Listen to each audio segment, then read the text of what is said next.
ओम शांति। आज के तारीख हलो 8 ফেব্রুয়ারি 2024। প্রাতঃমূর্লি ওম শান্তি বাবদাদা মধুবন। আজকের মূল্যতে বাবা বলেছেন, মিষ্টি বাচ্চারা, তোমরা হলে খুদাই খিদমতগার, ভগবানের সাহায্যকারী, সত্যিকারের সেলভেশন আর্মি, উদ্ধারকারী সেনা। শান্তির জন্য সবাইকে তোমাদের সেলভেশন দিতে হবে। প্রশ্ন: বাচ্চারা, তোমাদের থেকে যখন কেউ শান্তির সেলভেশন চায় তখন তাদেরকে কি বোঝানো উচিত? উত্তর: তাদেরকে বলো, বাবা বলেন, তোমাদের কি এখন এখানেই শান্তি চাই? এটা তো শান্তিধাম নয়। শান্তি তো শান্তিধামই হয়ে থাকে, যাকে মূল বতনও বলা হয়। আত্মা যখন শরীর ব্যতীত থাকে তখন শান্তিতে থাকে। সত্যযুগে পবিত্রতা, সুখ, শান্তি সব থাকে।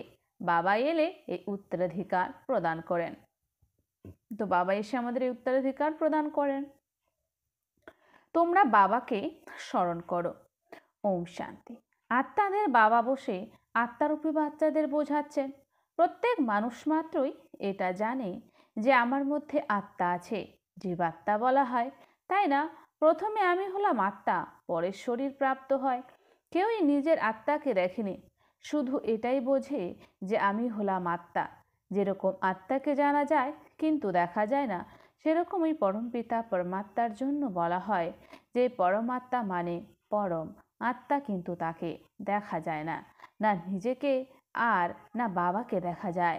বলা হয় যে আত্মা এক শরীর ত্যাগ করে দ্বিতীয় শরীর নেয়, কিন্তু যথার্থ রীতি জানে না। 84 লক্ষ জনিও বলে দেয়, বাস্তবে হলো 84 জন্ম, কিন্তু এটাও জানে না যে কোন আত্মা কতবার জন্মগ্রহণ করেছে। আত্মাই বাবাকে আহ্বান করে, কিন্তু না তাকে দেখেছে আর না তাকে যথার্থ রীতি জানে। প্রথমে তো আত্মাকে যথার্থ রীতি জানতে হবে, তবে তো বাবাকে জানতে পারবে। নিজেকেই জানে না তো বোঝাবে কি? একেই বলা হয় আত্মবোধ হওয়া। এটা তো বাবা ছাড়া আর কেউ করাতে পারবে না। আত্মা কি আছে, কেমন আছে, কোথা থেকে আত্মা এসেছে, কিভাবে জন্ম নেয়, কিভাবে এই ছোট আত্মার মধ্যে 84 জন্মের পাঠ ভরা আছে, এটা কেউ জানে না। নিজেকেও না জানার কারণে বাবাকেও জানতে পারে না। এই লক্ষ্মীনারায়ণও মানুষের কাছে মর্যাদান্বিত, তাই না? এনারা এই মর্যাদা কিভাবে পেলেন এটা কেউ জানে না। মানুষকেই তো এসব জানতে হবে, তাই না? বলে যে ইনি বৈকুণ্ঠের মালিক ছিলেন, কিন্তু তিনি এ রাজত্ব কিভাবে পেয়েছেন, তারপর সে রাজত্ব গেল কোথায়, এসব কিছু তারা জানে না। এখন তোমরা তো সব কিছু জেনে গেছো, আগে কিছুই জানতে না। যেরকম বাচ্চারা কি প্রথমে জানতে পারে যে ব্যারিস্টার কি হয়, পড়তে পড়তে ব্যারিস্টার হয়ে যায়। তাই এই লক্ষ্মীনারায়ণও পড়াশোনার দ্বারাই হওয়া যায়। ব্যারিস্টারি, ডাক্তারি ইত্যাদি সব কিছুরই বইপত্র ইত্যাদি আছে, তাই না? এনার বই হলো গীতা, সেটাও আবার কে শুনিয়েছেন, রাজ্য কে শিখিয়েছেন, এটা কেউ জানে না। সেখানে তো নাম বদলে দিয়েছে, শিব জয়ন্তী পালন করা হয়। তিনি এসে তোমাদেরকে কৃষ্ণপুরের মালিক বানাচ্ছেন। কৃষ্ণ স্বর্গের মালিক ছিলেন, তাই না? কিন্তু স্বর্গকে কেউ জানেই না। না হলে কেন বলে যে কৃষ্ণ দ্বাপরে এসে গীতা শুনিয়েছে? কৃষ্ণকে দ্বাপরে নিয়ে গেছে, লক্ষ্মীনারায়ণকেও সত্যযুগে আর রামকে ত্রেতাতে। লক্ষ্মীনারায়ণের রাজ্যে কোনো উপদ্রবাদী দেখায় না, কৃষ্ণের রাজ্যে কংস, রামের রাজ্যে রাবণ ইত্যাদি দেখানো হয়। এটাও কারোর জানা নেই যে রাধা কৃষ্ণই লক্ষ্মীনারায়ণ হয়। একদমই অজ্ঞান অন্ধকার হয়ে গেছে। অজ্ঞানকে অন্ধকার বলা হয়, জ্ঞানকে বলা হয় আলোর প্রকাশ। এখন জ্ঞানের আলো আলোকিত করবে কে? তিনি হলেন বাবা। জ্ঞানকে দিন আর ভক্তিকে রাত বলা হয়। এখন তোমরা বুঝে গেছো যে ভক্তি মার্গ জন্ম জন্মান্তর চলে এসেছে। সিঁড়ি দিয়ে নিচের দিকে নেমে এসেছি। কলা কম হয়ে গেছে, ঘর বাড়ি নতুন তৈরি হয়, দিন প্রতিদিন আরও আয়ু কম হতে থাকে। 1/4 পুরনো হয়ে গেলে তাকে পুরনোই বলা হয়, তাই না? বাচ্চাদেরকে প্রথমে তো এই বিষয়ে নিশ্চিন্ত হতে হবে যে ইনি হলেন সকলের বাবা, যিনি সকলের সদ্গতি করেন। সকলের জন্য শ্রীমত দেন, সবাইকে মুক্তিধামে নিয়ে যান। তোমাদের কাছে এম অবজেক্ট আছে, তোমরা এই পড়াশোনা করে সেখানে গিয়ে নিজেদের সিংহাসনে বসবে, বাকি সবাইকে আমি মুক্তিধামে নিয়ে যাব। চক্রের উপর যখন তোমরা বোঝাও তখন সেখানে দেখাও যে সত্যযুগে এই অনেক ধর্ম ছিল, সেই সময় অন্যান্য আত্মারা নিরাকারে দুনিয়াতে ছিল। এটা তো তোমরা জানো যে এই আকাশ হলো মহাশূন্য, বায়ুকে বায়ু বলে, আকাশকে আকাশ। এরকম নয় যে সব কিছুই পরমাত্মা। মানুষ মনে করে যে বায়ুর মধ্যেও ভগবান আছে, আকাশের মধ্যেও ভগবান আছে। এখন বাবা বসে সমস্ত কথা বোঝাচ্ছেন। বাবার কাছে জন্ম তো নিয়েছো, কিন্তু পড়াবেন কে? বাবা আত্মিক শিক্ষক হয়ে পড়ান। ভালোভাবে পড়াশোনা করে সম্পূর্ণ হয়ে গেলে তোমাদের সাথে নিয়ে যাব। তারপর তোমরা আবার সত্যযুগে পাঠ প্লে করতে আসবে। সত্যযুগে প্রথম তোমরা এসেছিলে, এখন পুনরায় সকল জন্মের শেষ জন্মে এসে পৌঁছেছ, পুনরায় প্রথমে আসবে। এখন বাবা বলেন দৌড়ের প্রতিযোগিতা করো, সঠিক রীতিতে বাবাকে স্মরণ করো। অন্যদেরকেও পড়াতে হবে, না হলে এত সবাইকে পড়াবে কে? বাবার সহায়তা অবশ্যই করতে হবে, তাই না? খুদাই খিদমতগার নামও আছে না? ইংরেজিতে বলা হয় সেলভেশন আর্মি। কিসের সেলভেশন? মুক্তি চাই। সবাই বলে যে শান্তির সেলভেশন চাই, বাকি তারা অর্থাৎ দুনিয়ার সেলভেশন আর্মিরা তো কোনো শান্তির সেলভেশন দিতে পারে না। যারা শান্তির জন্য মুক্তি প্রার্থনা করে তাদেরকে বলো যে বাবা বলেন তোমাদের এখন এখানে কি শান্তি চাই? এটা তো শান্তি ধাম নয়, শান্তি তো শান্তিধামই হয়ে থাকে, যাকে মূল বতনও বলা হয়।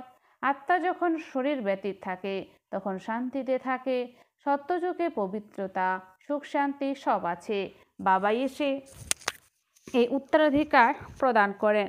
তোমাদের কাছেও এই সমস্ত জ্ঞানের কথা পৌঁছানোর জন্য অনেক যুক্তি চাই। প্রদর্শনীতে যদি আমি দাঁড়িয়ে সকলের বোঝানো শুনি তখন অনেকের ভুল বেরিয়ে আসবে, কেননা বোঝানোর জন্য নম্বরের ক্রম আছে, তাই না? যদি সবাই একরস হতো তো ব্রাহ্মণই এরকম কেন লেখে যে অমুক ব্যক্তি এসে ভাষণ করুক, আরে তোমরাও তো ব্রাহ্মণ, তাই না? বাবা অমুক আত্মা আমার থেকেও দক্ষ আছে। দক্ষ আত্মার দ্বারাই মানুষ নিজের অবস্থাকে বুঝতে পারে।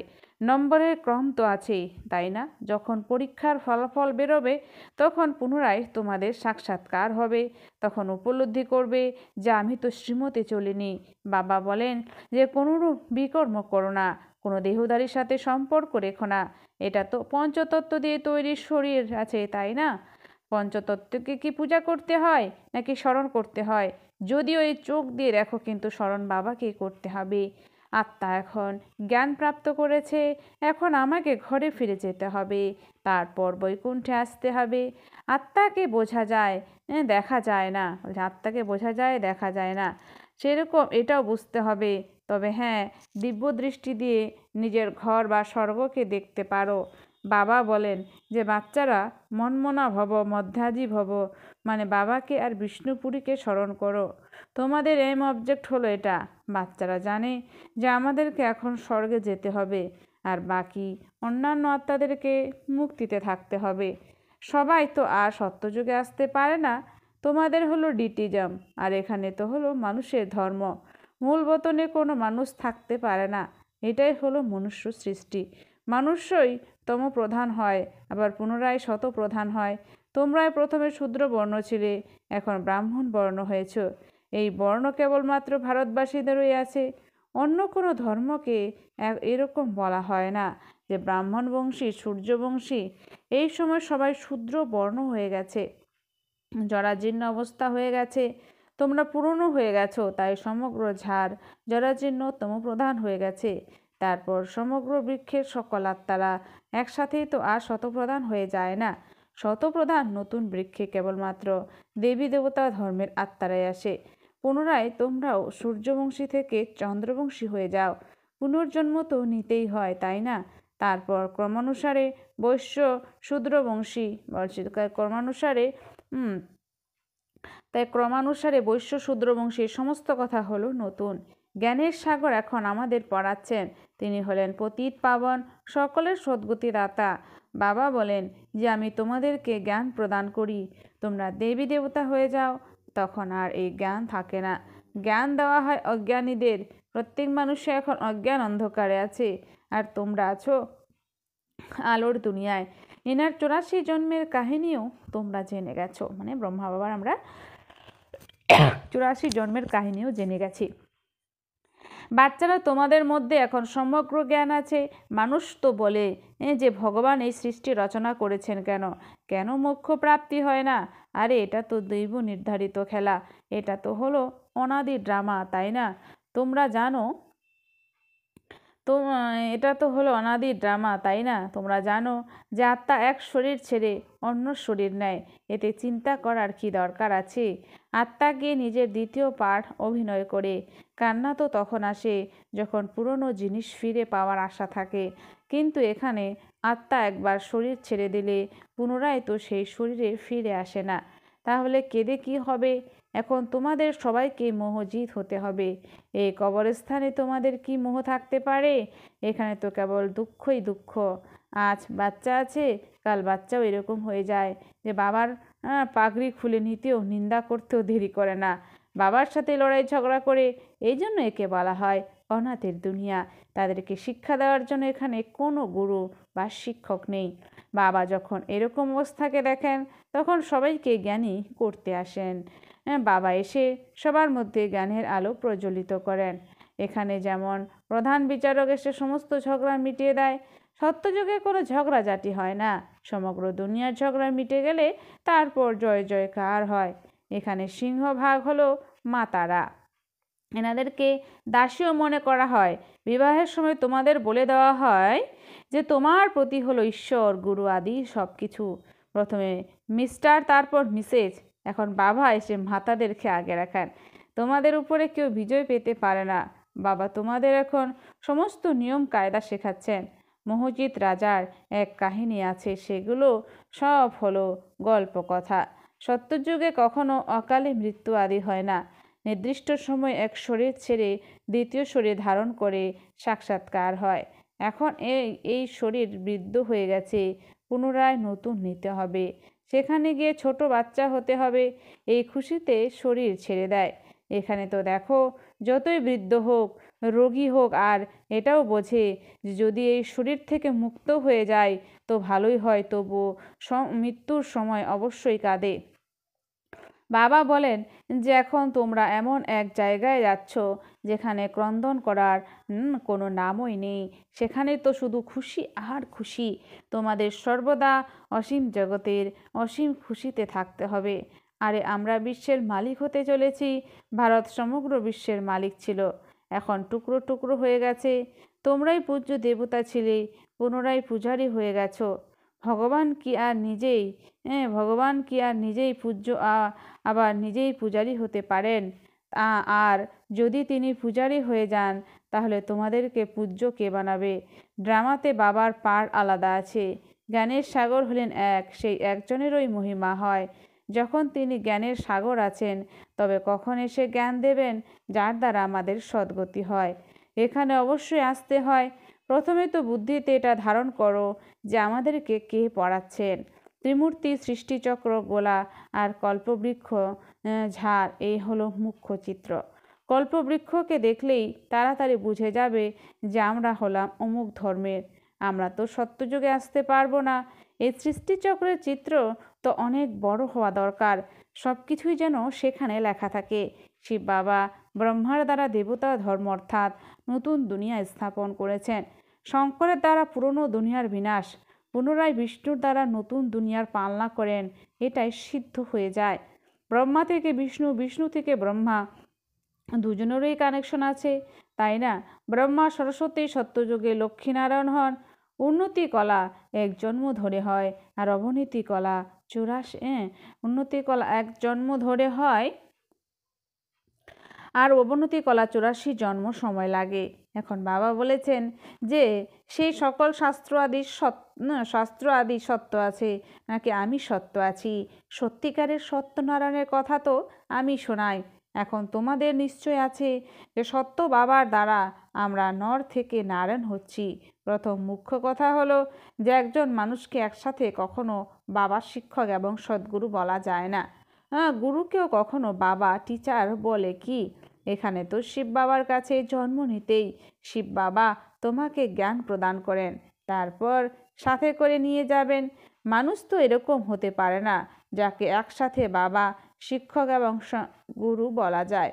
এখানে তো এক বাবাই আছেন, তাকে বলা হয় সুপ্রিম ফাদার। লৌকিক বাবাকে কখনো সুপ্রিম ফাদার বলা যায় না। সবাই তো তাকে স্মরণ করে, তিনি তো হলেন বাবাই। দুঃখ হলেই সবাই তাকে স্মরণ করে, সুখের সময় কেউ করে না। তাই সেই বাবা এসে আমাদেরকে স্বর্গের মালিক বানাচ্ছেন। আচ্ছা, মিষ্টি মিষ্টি হারানিদে বাচ্চাদের প্রতি মাতা পিতা বাপ দাদার স্মরণে স্নেহ সুমন আর সুপ্রভাত। আত্মাদের পিতা তার আত্মারূপী বাচ্চাদেরকে জানাচ্ছে নমস্কার। আমরা সমস্ত আত্মারূপী বাচ্চারা জানাই মাতা পিতা বাপ দাদাকে স্নেহ সুমন আর নমস্কার। ধারণার জন্য মুখ্য সার। 1 নাম্বার, পঞ্চতত্ত্ব দিয়ে গঠিত এই শরীরকে দেখেও স্মরণ করো এক বাবাকে। বাবাচানের পঞ্চতত্ত্ব দিয়ে গঠিত এই শরীরকে দেখেও স্মরণ করো এক বাবাকে। কোনো দেহধারীর সঙ্গে সম্পর্কের বন্ধন রেখো না, কোনো বিকর্ম করো না। 2, এই দৈব নির্ধারিত ড্রামাতে প্রত্যেক আত্মার ওই অনাদি পাঠ রয়েছে। আত্মা এক শরীর ছেড়ে দ্বিতীয় শরীর নেয়। আত্মা এক শরীর ছেড়ে দ্বিতীয় শরীর নেয়। এই জন্য কেউ শরীর ত্যাগ করলে তার জন্য কষ্ট পেও না। এই জন্য কেউ শরীর ত্যাগ করলে তার জন্য কষ্ট পেও না। তোমাদেরকে মোহচিত হতে হবে। বরদান, সম্পূর্ণ আহুতির দ্বারা পরিবর্তন সমারোহ মানানো, দৃঢ় সংকল্পধারী ভব। সম্পূর্ণ আহুতির দ্বারা পরিবর্তন সমারোহ মানানো, দৃঢ় সংকল্পধারী ভব। যেরকম প্রবাদ আছে, শরীর যায় যাক কিন্তু ধর্ম না যায়। শরীর যায় যাক কিন্তু ধর্ম না যায়। তো যে সার্কামস্ট্যান্স আসুক না কেন, মায়ার মহাবীর রূপে সামনে এসে গেলেও ধারণা যেন ভঙ্গ না হয়। সংকল্পের দ্বারা ত্যাগ করে দেওয়া বেকার বস্তু সংকল্প যেন স্বীকার না হয়। সদা নিজের শ্রেষ্ঠ সমান, শ্রেষ্ঠ স্মৃতি আর শ্রেষ্ঠ জীবনের সমর্থী স্বরূপ দ্বারা শ্রেষ্ঠ পাঠধারী হয়ে শ্রেষ্ঠতার খেলা করতে থাকো। দুর্বলতার সব খেলা সমাপ্ত হয়ে যাবে যখন এরকম সম্পূর্ণ আহুতির সংকল্প দৃঢ় হবে, তখন পরিবর্তন সমারোহ হবে। এই সমারোহের ডেট এখন সংগঠিত রূপে নিশ্চিত করো। স্লোগান, রিয়েল ডায়মন্ড হয়ে নিজের ভাইব্রেশনের ঝলক সমগ্র বিশ্বে ছড়িয়ে দাও। রিয়েল ডায়মন্ড হয়ে নিজের ভাইব্রেশনের ঝলক সমগ্র বিশ্বে ছড়িয়ে দাও। অব্যক্ত ইশারা, একান্ত প্রিয় হও, একতা আর একাগ্রতাকে ধারণ করো। সাধারণ সেবা করা এটা কোনো বড় কথা নয়, কিন্তু বিগড়ে যাওয়া আত্মাকে সঠিক পথ দেখানো, অনেকের মধ্যে একতা নিয়ে আসা, এটাই হলো বড় কথা। বাপদাদা এটাই বলেছে যে প্রথমে একমত, এক বল, এক ভরসা আর একতা সাথীদের মধ্যে সেবাতে বায়ুমণ্ডলে থাকবে। ওম শান্তি। ধন্যবাদ বাবা আজকের এই সুন্দর মিষ্টি মূল্যের জন্য।